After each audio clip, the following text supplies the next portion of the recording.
In front of me is Samsung Galaxy Z Fold 6, and today I would like to show you where you can locate all your downloads.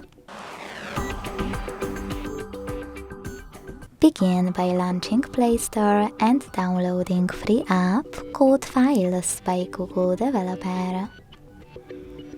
This one. When your app is ready, launch it. Select Continue.